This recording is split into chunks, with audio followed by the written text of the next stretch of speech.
Hi, I'm Dr. Patrick Garrett. As you guys know, I'm the physician for the Cleaning Challenge, and we've gone through several topics so far, but the one that we want to emphasize today is a very important one, and it's about sugar. So while it's nice and sweet, it's also very harmful to us. So let's talk about why. So we can use a subtle phrase like sugar destroys your brain and your body. Or we could just say it destroys your family, it destroys every possibility of you feeling good. But, that seems like a bit of hyperbole, but the reality is we can back this up. So let's first look at how we came to eat so much sugar. And if you look back in the 1700s in England, the average Englishman probably consumed about 4 pounds of sugar a year, which again is a lot, right? 1800, 18 pounds. 1900s, 90 pounds. 2000, 130 pounds. And yes, America, we did it. We broke the record, 156 pounds a year, which is about 13 pounds a month. Now, if you think of those bags that you buy the sugar in at the store, those are 2-pound bags. That's a lot of sugar. And if you look at the chart over to the right, it's not a surprise. It just kind of creeped over the years, but we're to the epidemic proportions now. I mean, we eat an average person's weight in just sugar. So is this sugar causing problems? And where are we getting it from? And so there's this really cool study called Around the World in 80 Diets, and it was funded by Time magazine. And what they did was look at all these different families around the world. They looked at their healthcare cost, how much they spent for food, and then basically brought all their food out that they would eat for that week, and they took a picture. It's really great. You can look this up online, and it's great to go through the whole slideshow and to compare how healthy that family is, how low their medical costs are, and then how healthy they eat. And of course, it's not a surprise that this is an American family. It looks like your typical American food. Sugar has just infiltrated kind of everything. And in fact, if you read Kessler's book, The End of Overeating, it talks about how sugar is infused in all kinds of foods to get brain addiction. And if you can get people to be addicted at the brain level, then you can guarantee that you have higher profitabilities. And so through the 90s, the tech stocks were going up, so they wanted food stocks to go up too.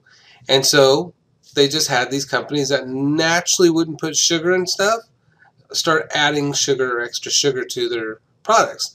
And so today, if you look over to the left, 1/3 just comes from soda. If you think about this, the average 15-year-old in America now gets half their daily calories just from soda. Half their daily calories. And the average 15-year-old drinks about 800 sodas a year now, which is just off the hook. I mean, that's crazy. A hard piece of candy, will shut your immune system down for about 30 minutes. Soda, which is 16 teaspoons of sugar, can shut that thing all day long, shut it down. And so people are sick more often, all that kind of stuff. So, not a surprise. 16% is just, putting sugar in stuff, and then actual candy, which is just an immense amount of sugar. It takes 22 sugar canes just to make one candy bar now.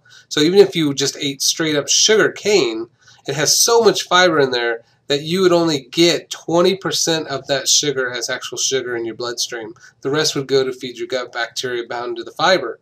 So we couldn't, or let's say it'd be very, very difficult to eat sugar cane and make yourself fat. But we can take 22 sugar canes, extract that sugar out, and make one little candy bar that you can eat as a snack through the day. Cakes, cookies, pies, America, right? That's 13%. Fruit-like drinks, because we don't want to drink actual fruit. That's crazy. So we're going to take sugar water and flavor it with a little bit of fruit. And we'll just feed that to kids right off the bat. And that's 10%.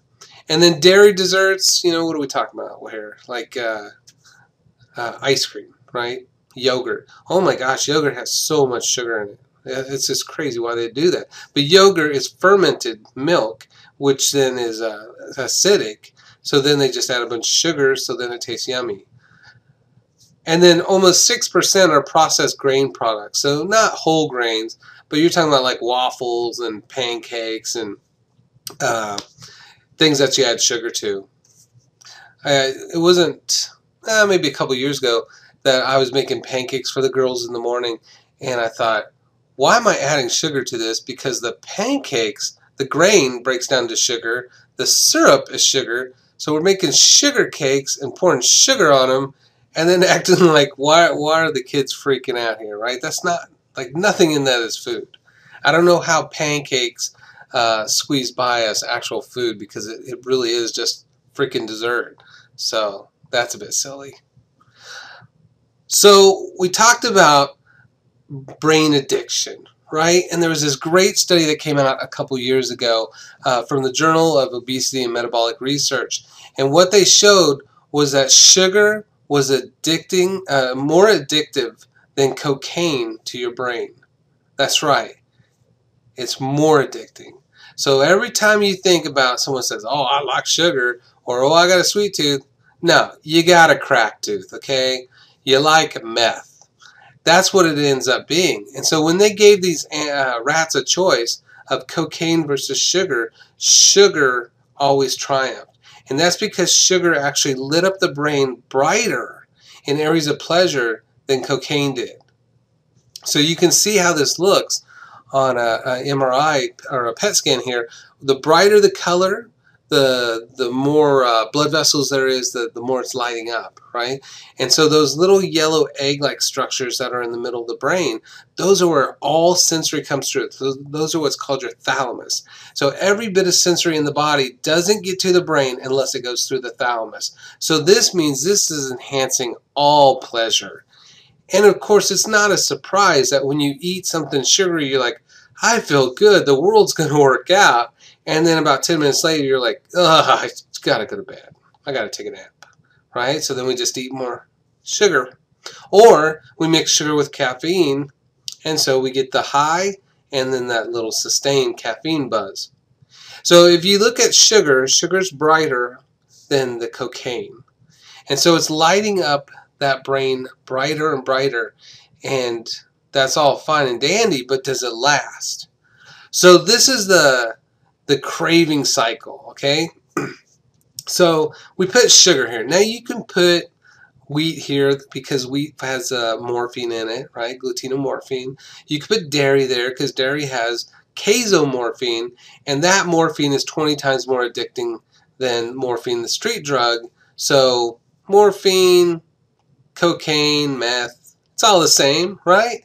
So the sugar increases dopamine. So that's why it's lighting up that area in the brain that we saw. And as you say, dopamine is dope, right?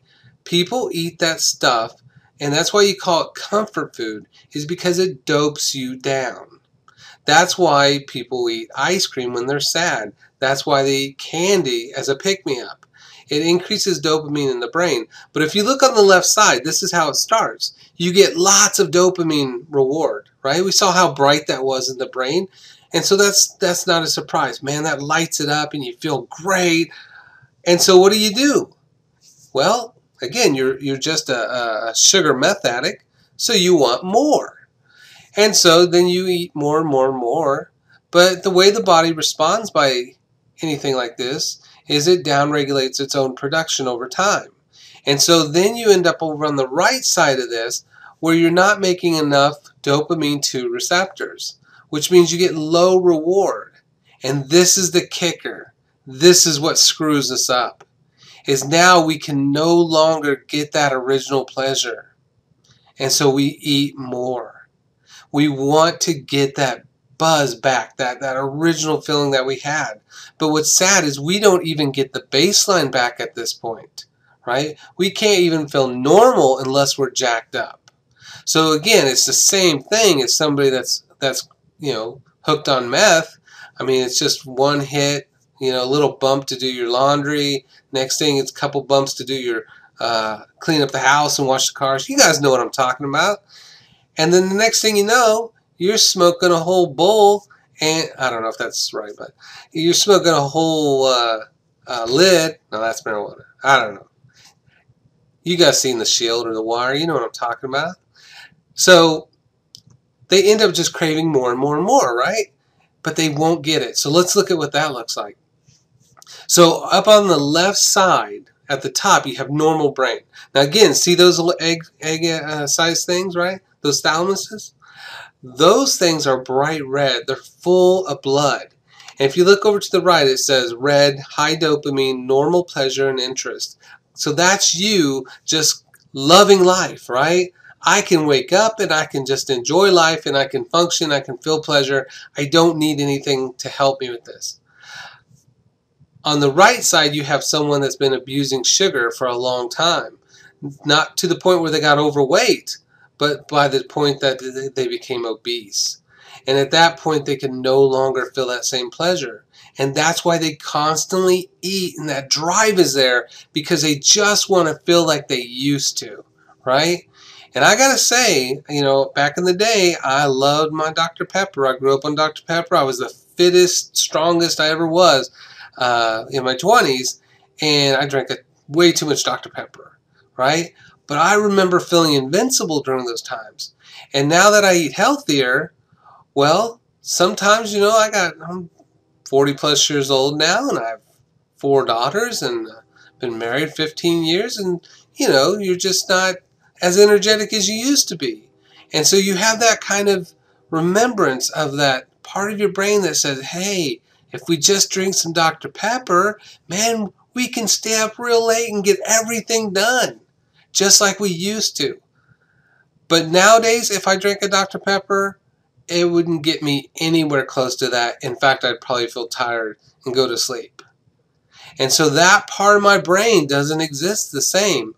And although you can get this back, you have to work over months and months and years to get it fully back to where it is, to where you're just like, hey, I feel normal, right? If you look at the bottom left side, you can see a cocaine user, and on the right bottom, you can see an alcoholic. And so you can see that over time, they even have less blood flow to major parts of their brain. And so while obesity actually does shrink your brain, though, it can actually, someone who's obese has about 16 years aged on their brain, and they have about 10% less brain tissue.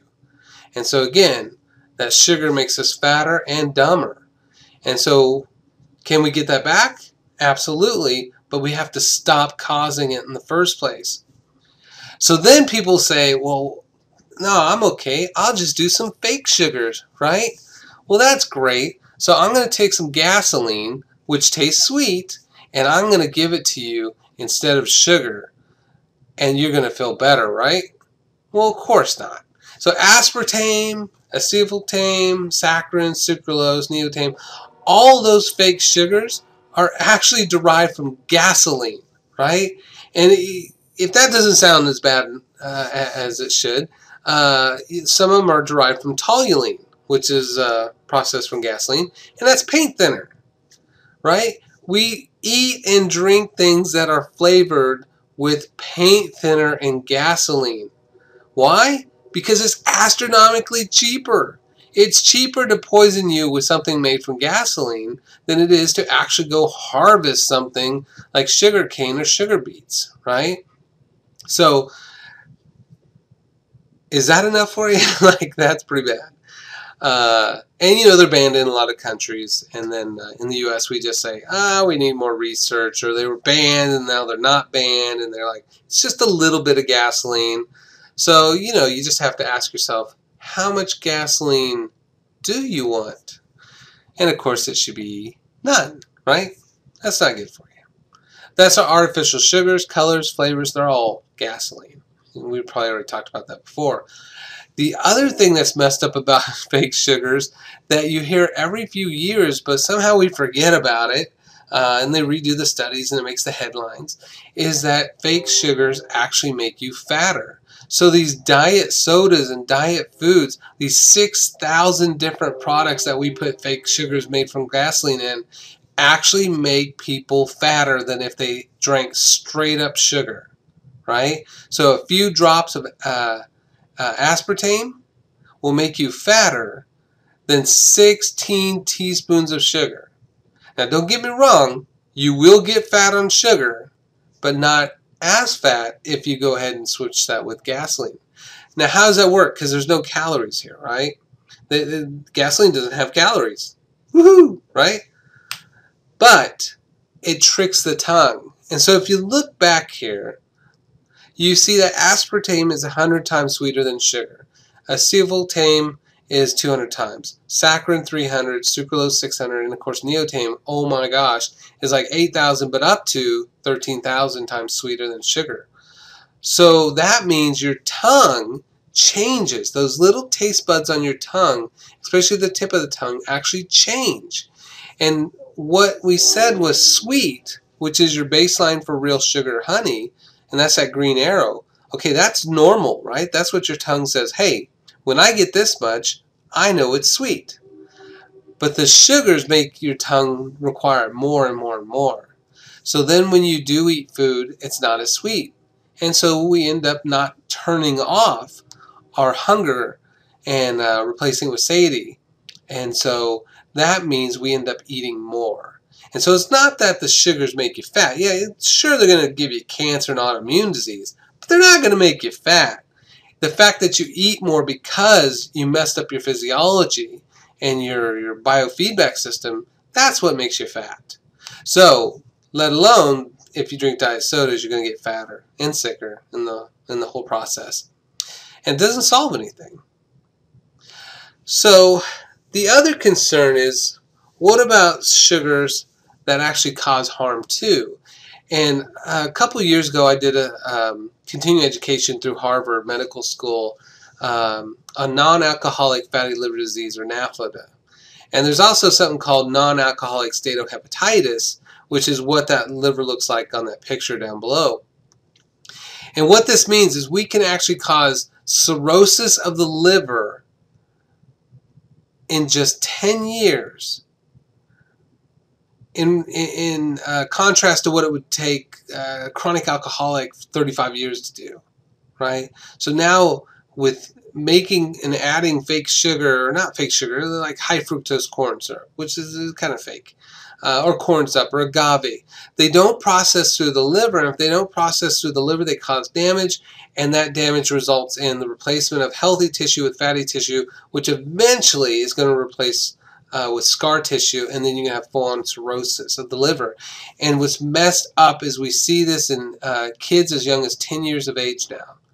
Kids with the beginning of cirrhosis. This used to drive me crazy when I was first into practice, because I had patients with fatty liver and nobody had any idea why, and I had no idea why, because they weren't alcoholics, they didn't have viral hepatitis at any point, and they weren't drug users, and so it just didn't make any sense until I took that course. And then it made crystal clear sense, because it had to do everything with their diet. So, are there any good sugars? And this is probably the most, the question that's asked most often, I guess, is, okay, well, we understand those things are bad, what can I eat? The first thing that you want to do is really concentrate on enjoying the sugar that's naturally contained in real food, right? And, you know, I always refer back to the Robinson Crusoe's book. I used to read it to my daughters, and one of the lines in there that really stuck with me was that he missed the sweet foods of England like peas and carrots. Now, there is no one in America that's going to say, peas are super sweet, right? Carrots are super sweet. And that's because we've desensitized our tongue. And so what you want to get back to is you want your tongue to be able to eat fruit and eat vegetables and taste that sweetness and enjoy it. Actually get feedback from that. So that's the first thing. And again, diabetic educators are absolutely wrong with the thought process that sweet foods equal high blood sugars, right? Half the diet of a chimpanzee is fruit, and they're not, you know, on diabetic pumps, right? They're not sitting there trying to figure out their insulin for how much fruit they're going to eat that day, right?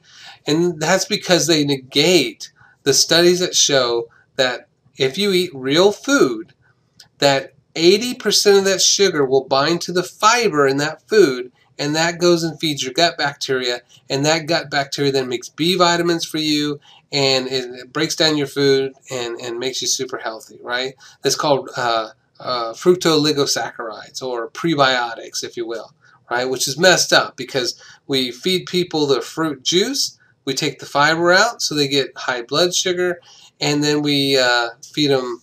They can buy prebiotics as a supplement, which is ridiculous because it's food. Just eat the food, right? So that's your main one. Honey is always a staple, right? The darker the honey, the more nutrients in there. You want to buy local honey because that's going to have your local allergens in there too. So that way you don't have to worry about, kind of histamine reactions. And you always want to buy raw, so you don't want them to pasteurize it. Honey never goes bad. You could just collect honey and bury it in your yard and retire in 40 years, right? Now, organic cane sugar, in America, 50% of our sugar comes from cane sugar, 50% comes from sugar beets in North Dakota, so the sugar cane's from Florida. I always thought it came from some beautiful tropical island, but that's not true. So the sugar beets are genetically modified, and so the one that you want to try to get is organic cane.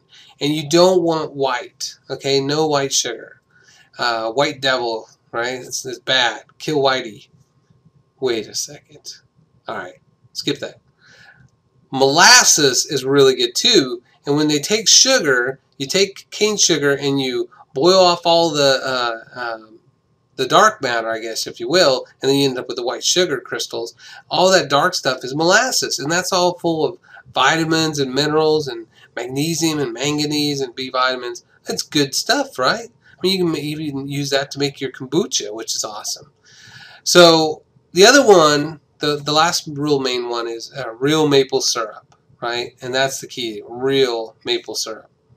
Are there more? Sure, there's more. But again, we don't want things that are made up or created that are quote-unquote natural sugars. We want to stick with the things that have been tried and true through thousands of years, right? And those are your hardcore grandma and great-grandma used to use kind of things. So I hope you enjoyed that, and I hope I presented a compelling message of how sugar is going to destroy you and your family's lives. I don't know. If some people say, oh, I love sugar.